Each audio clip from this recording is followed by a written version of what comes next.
Everyone, welcome to JRF अड्डा। मैं अदिति आप सभी लोगों के लिए लेके आई हूँ आज एक इन्फॉर्मेशन भरा वीडियो, जिसके अंदर मैं आप सभी लोगों से डिस्कस करने वाली हूँ कुछ ऐसे इंपॉर्टेंट अपडेट्स, कुछ ऐसे चेंजेस जो आप सभी लोगों के लिए जानना बहुत जरूरी है अगर आप यूजीसी नेट एग्जामिनेशन के लिए प्रिपेयर कर रहे हैं।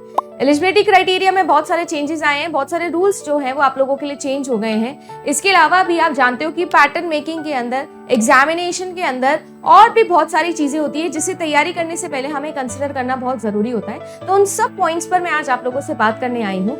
आज का वीडियो देखने के बाद में अगर आपको यूजीसी नेट एग्जामिनेशन के बारे में कुछ नहीं भी पता है तो भी सब पता चल जाएगा, और अगर आप ऑलरेडी इसकी तैयारी कर रहे हो तो भी जो अपडेट्स हैं वो मैं आप लोगों से डिस्कस करने वाली हूँ।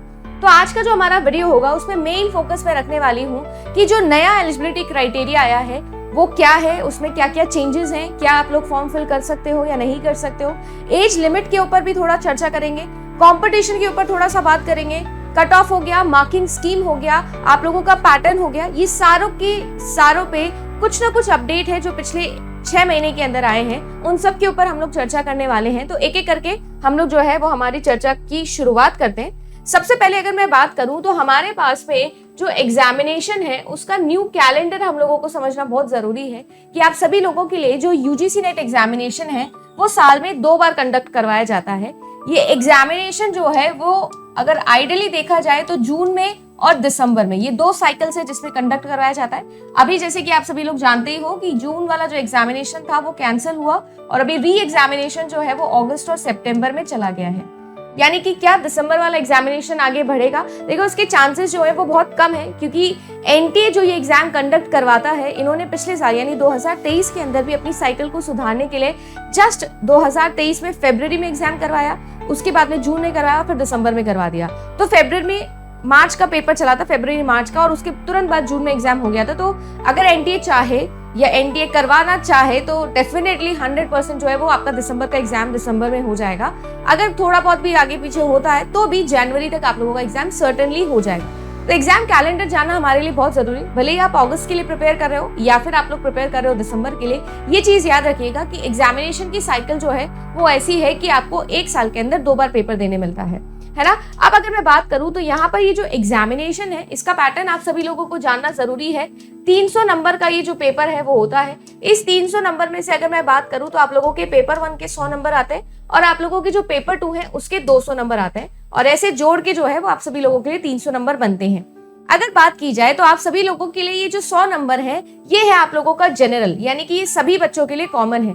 अराउंड 84 प्लस सब्जेक्ट्स के अंदर आप लोगों का यूजीसी नेट एग्जामिनेशन करवाया जाता है। इन 84 प्लस सब्जेक्ट्स में सभी के सभी सब्जेक्ट्स के अंदर जो है वो आप सभी लोगों के लिए ये 100 क्वेश्चंस, यही 100 नंबर सबके सेम है। 50 क्वेश्चन आपके सबके सेम है ना। 50 क्वेश्चंस आते हैं, हर क्वेश्चन 2 नंबर का होता है, और इस हिसाब से अगर देखा जाए तो आपके ये 100 नंबर है।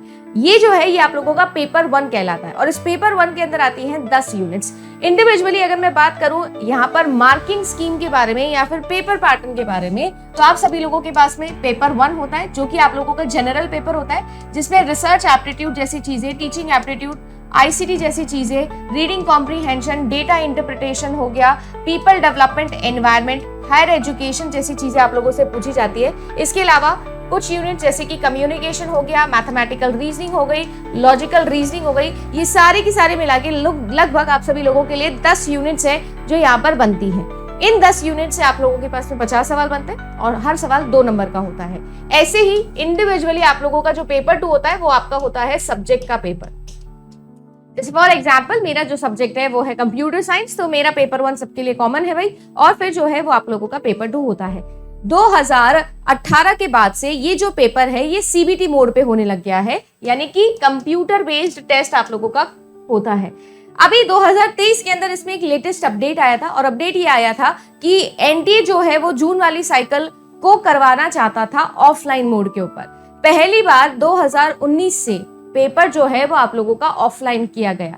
18 जून 2024 को ये पेपर ऑफलाइन हुआ था, और इस पेपर के ऑफलाइन होने के बाद में पेपर लीक के रीजंस आए, बहुत सारी चीजें हुई, और जिस वजह से आप लोगों का पेपर भी कैंसिल हो गया था।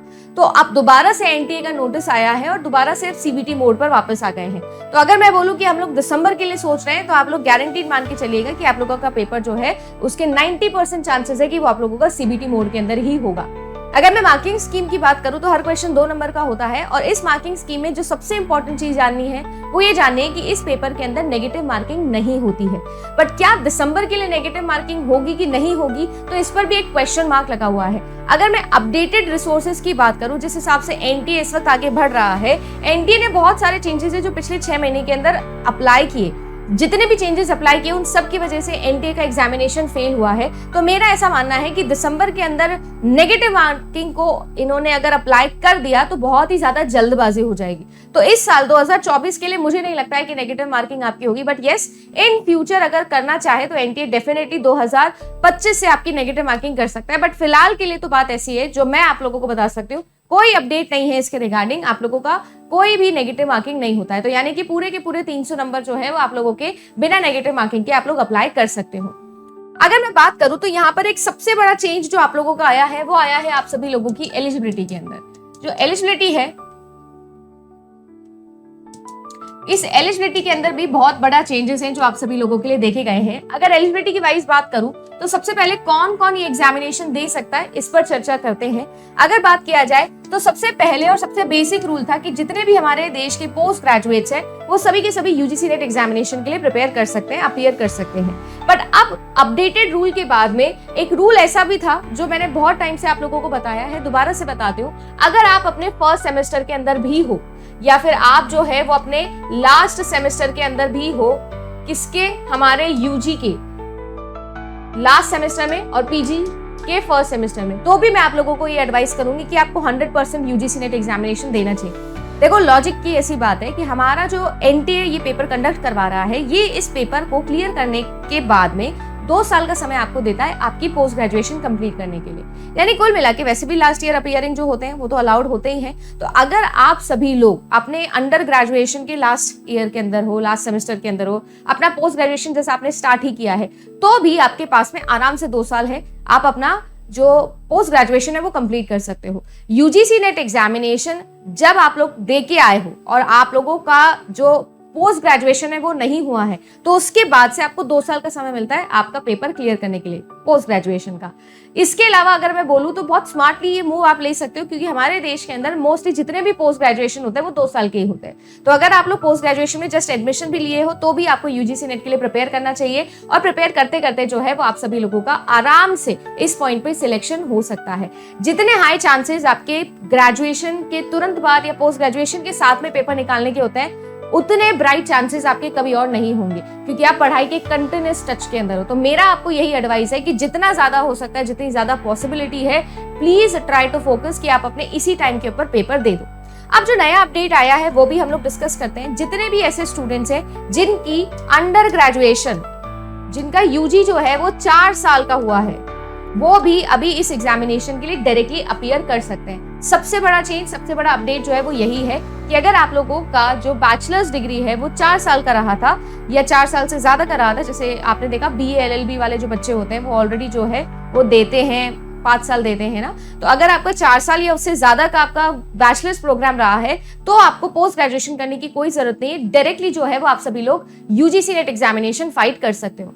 यहाँ पर सबसे बड़ा सवाल ये आता है कि अगर मान लीजिए कि आपका 4 साल का डिग्री है या बेसिकली आप अंडर ग्रेजुएशन, पोस्ट ग्रेजुएशन नहीं किए हो, डायरेक्टली अंडर ग्रेजुएशन के तुरंत बाद जो है वो यूजीसी नेट एग्जामिनेशन में जाते हो, जेआरएफ क्वालिफाई कर लेते हो, और जेआरएफ क्वालिफाई करने के बाद में आप जो है वो आगे जाते हो, इंटरव्यू पैनल के अंदर बैठते हो फॉर असिस्टेंट प्रोफेसर, क्योंकि यूजीसी नेट एग्जामिनेशन के थ्रू हम बनते हैं असिस्टेंट प्रोफेसर्स। और हमारे लिए एक नया अपडेट ये आया है कि अब आपको पीएचडी की रिक्वायरमेंट नहीं है अगर आप एपी बनना चाहते हो। तो सबसे पहली बात तो आपको पीएचडी नहीं करनी है। अगर आप सभी लोगों का नेट क्लियर हो जाता है तो आप डायरेक्टली असिस्टेंट प्रोफेसर के लिए एलिजिबल हो। दूसरी इंपॉर्टेंट चीज ये होती है कि अगर आप सभी लोग यूजीसी नेट एग्जामिनेशन क्लियर करते हो, आपके पास में जो है सिर्फ बैचलर्स डिग्री है, तो क्या आपको कभी ना कभी पोस्ट ग्रेजुएशन करना पड़ेगा? तो इसका भी आंसर है जी नहीं, ऐसा नहीं है। तो याद रखिएगा, यूजीसी नेट एग्जामिनेशन एक कॉम्प्लेक्स एग्जामिनेशन बन गया है। स्पेशली जितने चेंजेस इस बार इंक्लूड कर दिए गए हैं उन सब के साथ में अगर मैं बताऊं तो आपका जो यूजीसी नेट एग्जामिनेशन है उसकी एलिजिबिलिटी क्राइटेरिया के अंदर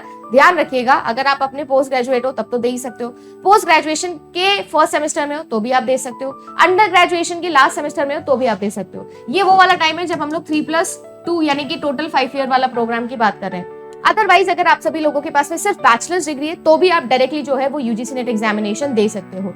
इसके अलावा आप लोगों के पास में अगर मैं बात करूं तो पीएचडी करने का कोई भी रूल जो है वो अभी तक एनटीए ने दिया नहीं है। मतलब यूजीसी ने जो है साफ साफ बोल दिया है कि आपको जो है वो पीएचडी नहीं करनी है। यहीं से हम लोग जो है वो चलते हैं हमारे अगले पॉइंट पर कि यूजीसी नेट एग्जामिनेशन का जो एज लिमिट है उसके ऊपर बात करते हैं। अगर आप लोग यूजीसी नेट एग्जामिनेशन देना चाहते हो to become an assistant professor, यानी कि आप सिर्फ नेट के लिए देना चाहते हो, तो कोई अपर कैप नहीं होती, कोई एज लिमिट नहीं होती है। बट अगर आप लोग जेआरएफ के लिए एग्जामिनेशन देना चाहते हो तो आपके पास में अपर कैप होती है। तो विमेन कैंडिडेट हो या रिजर्वेशन वाले डिपार्टमेंट में आते हो तो 5 साल का एक्सटेंशन आपको मिलता है, यानी कि आप सभी लोग 35 साल तक जो है वो exam they. 30 years is the final time. 30 साल की आपकी एज होनी चाहिए एट द टाइम जब आप लोग फॉर्म फिल कर रहे हो, उसके बियॉन्ड नहीं। पर यहाँ पर मैं ये जरूर मेंशन करना चाहूंगी कि यूजीसी नेट एग्जामिनेशन के अंदर ये जो जेआरएफ का एज क्राइटेरिया है, इस एज क्राइटेरिया के अंदर भी बहुत सारे चेंजेस आएंगे। 30 या 31 की नहीं बात कर रही हूँ, इसीलिए चेंजेस आएंगे क्योंकि अभी आप लोग देखो तो पेपर कैंसिल होने की वजह से बहुत सारी चीजें जो चेंज हो गई है ना। तो आपके पास में एज लिमिट को लेकर जरूर एक बहुत बढ़िया और बहुत जल्दी एक नया नोटिस आने वाला है, इसीलिए मैं एज लिमिट के ऊपर ज्यादा यहाँ पर नहीं बोलूंगी। बट हाँ, ये जरूर बोलूंगी जितने भी विमेन कैंडिडेट्स हैं या जितने भी हमारे रिजर्वेशन वाले कैंडिडेट्स हैं उनको जो है वो एक्सटेंशन मिलता है 5 साल का। तो जो भी एक जनरल मेल की भाई एज लिमिट होती है उससे 5 साल आप मान के चलेगा कि आगे बढ़ेगा। अभी 30 और 35 है, आगे जाके हो सकता है कि इसके अंदर कुछ चेंजेस आ जाए। अब मैं अगर बात करूं तो यूजीसी नेट एग्जामिनेशन के कंपटीशन लेवल पर हम लोग आते हैं कि क्या यूजीसी नेट एग्जामिनेशन का कंपटीशन रहता है। तो अगर मैं आपको बोलूं तो मैं सिर्फ डेटा, सिंपल डेटा आप लोगों को बताऊंगी। 2023 के अंदर लगभग 11 लाख लोग थे जिन्होंने इस फॉर्म को फिल किया और इसमें से लगभग 9 लाख से ज्यादा ही इनफैक्ट लोग थे जिन्होंने इस एग्जाम को दिया। हमारे देश में सिर्फ बहुत कम एग्जाम होते हैं। अगर आप लोग यूपीएससी जैसे एग्जामिनेशन को भी कंसिडर करो, जो top notch most difficult examination, most famous examination है, उसमें भी इतनी ज्यादा जो है वो 80% से ज्यादा 80-90% के लगभग जो अपीयरेंस है वो नहीं होती है। But UGC NET examination is one such examination जहां पर अगर 11 लाख लोगों ने भरा है तो 9-10 लाख लोग दे देते हैं, राइट। मतलब सिंसियर कैंडिडेट ही यहाँ पर मिलेगा। तो अगर मैं कंपटीशन की बात करूँ तो competition is good, not just in the times जहाँ पे हम लोग नंबर्स की बात करें, but also in the times जहाँ पर हम लोग सिंसियरिटी लेवल की बात करें। UGC NET examination is one of the most sincere and academic examination in our country. सबसे ज्यादा अच्छा कॉम्पिटिशन जो है वो आपको यहाँ पर देखने मिलता है। तो अगर बात किया जाए तो यहाँ पर जो आप लोगों का कॉम्पिटिशन है वो सभी के सभी पोस्ट ग्रेजुएट से हैं, या मैं ये कह सकती हूँ कि जितने भी बच्चे हैं जो इसकी तैयारी करते हैं उनको तैयारी करने के लिए लगभग 7 से 8 महीना मिनिमम है जो इसका सिलेबस कंप्लीट करने में लगेगा। अगर आप सेल्फ स्टडी से कर रहे हो तो ये 1 साल आप मान के चलो, क्योंकि बहुत बड़ा सिलेबस है। जैसे मैंने कहा ना, दोनों पेपर्स के 10-10 यूनिट्स, वो 10-10 यूनिट्स के अंदर अपने आप के अंदर लगभग 50 सब्जेक्ट्स आ जाते हैं। आपके पूरे 5 साल की पढ़ाई, ग्रेजुएशन पोस्ट ग्रेजुएशन की पूरी पढ़ाई जो है वो इसके अंदर आ जाती है। तो यहाँ पर कॉम्पिटिशन की अगर मैं बात करूँ तो कॉम्पिटिशन टफ है, लोग भी ज्यादा है और ये लोग कुछ भी नहीं थे, क्योंकि 2023 के बाद में यूजीसी नेट एग्जामिनेशन का चेहरा बिल्कुल चेंज हो गया है। यूजीसी नेट एग्जामिनेशन अब एक ऐसा एग्जामिनेशन बन गया है जो एक फेमस एग्जाम बन गया है। पेपर कैंसिल होने का रीजन बोल लो, किसी भी बोलो, कोई भी रीजन की वजह से बोलो, बट ये जो अब एग्जाम है आप लोगों का, दिस इज चेंज्ड। और ये जो नंबर है ये बहुत जल्दी आपको आने वाले समय में डबल दिखने वाले हैं। तो आप लोग ये मान के चलेगा कि कॉम्पिटिशन इज वेरी टफ। दूसरा पॉइंट जो मैं यहाँ पर मेंशन करना चाहूंगी अबाउट कंपटीशन, याद रखिएगा कि पहले हम लोग असिस्टेंट प्रोफेसर के लिए या फिर हमारा असिस्टेंट प्रोफेसर के लिए या जेआरएफ के लिए ये हम एग्जाम देते थे। बट अब से जो नया अपडेटेड रूल है वो ये है कि जितने भी हमारे पीएचडी एंट्रेंसेस हैं, हमारे देश की जो भी बड़ी बड़ी यूनिवर्सिटीज हैं जिसके अंदर पीएचडी एंट्रेंस, उनका खुद का पीएचडी एंट्रेंस एग्जाम होता था, वो सारे PET examination, PhD entrance test, PET examination जो है वो भी अब जो है डिसॉल्व करके बोला गया है कि सिर्फ और सिर्फ इसी पेपर से दिया जाएगा। सो यूजीसी नेट एग्जामिनेशन की अगर मैं बात करूं तो यूजीसी नेट एग्जामिनेशन के अंदर अब 3 तरीके की कट ऑफ निकलेगी, और ये जो तीनों की तीनों जो कट ऑफ है आप सभी लोगों के लिए, ये आपकी असिस्टेंट प्रोफेसर यानी कि आप नेट क्वालिफाई करते हो, जेआरएफ यानी कि आप जूनियर रिसर्च फेलो बनने के लिए एलिजिबल बन जाते हो, और पीएचडी एंट्रेंस यानी कि हमारे देश की जितने भी बड़े बड़े यूनिवर्सिटीज हैं, जितनी सारी यूनिवर्सिटीज है वो सिर्फ और सिर्फ इसी कट ऑफ के अकॉर्डिंग आपको पीएचडी में एडमिशन देंगे। हालांकि अभी ये जो लास्ट वाला पॉइंट है इस पर बहुत ज्यादा यूनिवर्सिटीज की खिलाफत चल रही है, बट बाय रूल अगर मैं चलूँ तो अभी तक रूल में कोई चेंज नहीं आया, और यस यही बात है कि आपका पीएचडी एंट्रेंस भी इससे होगा। तो अगर मैं कंपटीशन की बात करूँ तो कंपटीशन अब बढ़ेगा ही, ठीक है ना। अगर मैं कंपटीशन में लेवल ऑफ स्टूडेंट्स की बात करूं तो लेवल ऑफ स्टूडेंट्स अभी इंक्रीज होगा, क्योंकि बहुत सारे ऐसे बच्चे होते थे जिनको असिस्टेंट प्रोफेसर नहीं बनना है, जिनको सिर्फ रिसर्च पे फोकस करना होता था। वो डायरेक्टली पीईटी एग्जामिनेशन देते थे अलग से किसी भी एक यूनिवर्सिटी का और देते। अब ऐसा नहीं होगा, किसी को जेएनयू से करना है, किसी को सेंट्रल यूनिवर्सिटी से करना है, किसी को जामिया से करना है, किसी को दिल्ली यूनिवर्सिटी से करना है, किसी को साउथ की यूनिवर्सिटी से करना है, श्री राम से करना है। अलग अलग यूनिवर्सिटी को टारगेट करके आप लोग प्रिपेयर कर सकते थे, अब नहीं है। अब सारे के सारे बच्चे यूजीसी नेट एग्जाम देंगे, तो जनता भी बढ़ेगी और जनता के अंदर जो लेवल है वो भी आप लोगों का बढ़ेगा। इसी के साथ में हम चलते हैं जो कि हमारा है फाइनल टॉपिक, दैट इज आप लोगों का कट ऑफ। अगर मैं बात करूं यहाँ पर कट ऑफ की, तो पहले तो मैंने मेंशन कर ही दिया है 3 तरीके की अलग अलग कट ऑफ से जो आप लोगों की निकलती है। मिनिमम स्कोरिंग नंबर जो है वो आपका होता है 40%, दोनों पेपर्स के अंदर क्यूमुलेटिव, पेपर 1 प्लस पेपर 2 के अंदर क्यूमुलेटिव 40% नंबर लाना अनिवार्य है। अगर मैं बात करूं तो पेपर 1 का जो है और पेपर 2 का जो है वो 300 है, तो 300 का आप 40% निकाल लो, इतना आप लोगों को नंबर लाना कंपलसरी, अदरवाइज आपका पेपर चेक ही नहीं होगा, या आप ये मान सकते हो कि आपकी कट ऑफ तक आप कभी पहुंच ही नहीं पाओगे। नेक्स्ट चीज होती है कि अलग से एक कट ऑफ निकाली जाती है, ये तो मिनिमम क्वालिफाइंग नंबर थे, अब आती है अलग से कट ऑफ, वो आती है नेट के लिए और जेआरएफ के लिए। अब ये चेंज हो जाएगा, आपके लिए पीएचडी एंट्रेंस के लिए आएगी, नेट के लिए आएगी और आपके लिए आएगी जेआरएफ के लिए। तो 3 अलग अलग कट ऑफ है जो आप लोगों के सामने आने वाली है, तो ये चीज भी आप याद रखिएगा कि आप सभी लोगों के लिए अलग अलग कट ऑफ भी आने वाली है। कोशिश मैंने करी कि मैं आप लोगों को बहुत सारी चीजें हैं जो एक ही वीडियो के अंदर बता सकूं। यहाँ पर चाहे वो एलिजिबिलिटी क्राइटेरिया से रिलेटेड हो, कब आपको यूजीसी नेट एग्जामिनेशन देना चाहिए, यूजीसी नेट एग्जामिनेशन क्यों आपको देना चाहिए, यूजीसी नेट एग्जामिनेशन देने से पहले आप लोगों को क्या क्या चीजें हैं जो याद रखनी है, कट ऑफ के बारे में कैसे सोचना है, ये सारी चीजें मैंने आपको बताई। तो अगर आप लोगों को ये सारा का सारा वीडियो समझ में आया होगा तो आई होप कि आप सभी लोगों की एक हेल्प हो गई होगी, आपको बेहतर पता चला होगा अबाउट दिस एग्जामिनेशन। आप सब लोगों के लिए जो है वो यूजीसी नेट एग्जामिनेशन की डिटेल प्रिपरेशन लेकर जेआरएफ अड्डा प्लेटफॉर्म पर हम लोग आते हैं। तो अगर आप सभी लोगों को ऐसा लगता है कि आप जो है वो हमारे साथ में, मेरे साथ में पढ़ाई करना चाहते हो, आगे बढ़ना चाहते हो इस डोमेन के अंदर, तो मैं आप लोगों को बता दूं कि हमारा जो है वो कंप्लीट कोर्स भी चलता है। ये जो कोर्स है ये जेआरएफ अड्डा एप्लीकेशन पे चलता है। इस एप्लीकेशन पे पूरा पेपर 1 और पूरा पेपर 2 पढ़ाया जाता है और ये सारे के सारे जो सब्जेक्ट्स हैं ये आप लोगों के पास में अवेलेबल होता है। Computer science, English, geography, history, commerce, sociology, education, EVS, public administration, political science, management, law, psychology, है ना, ये सारे के सारे जो सब्जेक्ट्स हैं ये आप लोगों के चलते हैं और इंक्लूडिंग दिस पेपर 1 भी आप लोगों को मिलता है। तो ये सारी की सारी चीजें हैं जो पेपर 1 के अंदर हम लोगों ने और पेपर 2 के अंदर हम लोगों ने फीचर दिया है। अगर आप लोग चाहते हो तो जेआरएफ अड्डा एप्लीकेशन डाउनलोड करो और इन दोनों नंबर्स पे कॉल करके आप तुरंत जो है वो एडमिशन ले सकते हो। इसके अलावा बहुत सारे ऐसे स्टूडेंट्स होंगे जिनको डेफिनेटली इस अगस्त एग्जाम के लिए भी प्रिपेयर करना होगा, या फिर जो यूट्यूब के ऊपर भी क्लासेस देखना चाहते हैं, तो मैं आपको बता दूं कि रात को 9 बजे हमारी एक सीरीज चलती है, रात को 9 PM, और इस सीरीज के अंदर मैं आज से कुछ नया ट्राई करना शुरू कर रही हूँ। आज से आप सभी लोगों के लिए मैं जो है हर रोज 10 सवाल लेके आऊंगी, है ना। ये टॉप 10 सवाल जो है वो मैं आप सभी लोगों के लिए लेके आने वाली हूँ। अगर आप बिगिनर हो तो भी आपके लिए जरूरी है ये 10 सवाल सॉल्व करना, ताकि आपको आइडिया लगे कि कैसा पेपर बनता है। और अगर आप ऑलरेडी तैयारी कर चुके हो तो भी मैं आपको बता सकती हूँ कि आप सभी लोगों के लिए कुछ अच्छे लेवल के क्वेश्चंस लेके आऊंगी, क्योंकि यूजीसी नेट एग्जामिनेशन से अभी पीएचडी एंट्रेंस होगा तो रिसर्च का पार्ट सबसे ज्यादा आप लोगों के लिए इंपॉर्टेंट हो जाता है और वही टॉपिक है जो मैं पढ़ाती भी हूँ। तो मैं आप सभी लोगों के लिए आज रात को 9 बजे लेके आ रही हूँ ये क्वेश्चंस।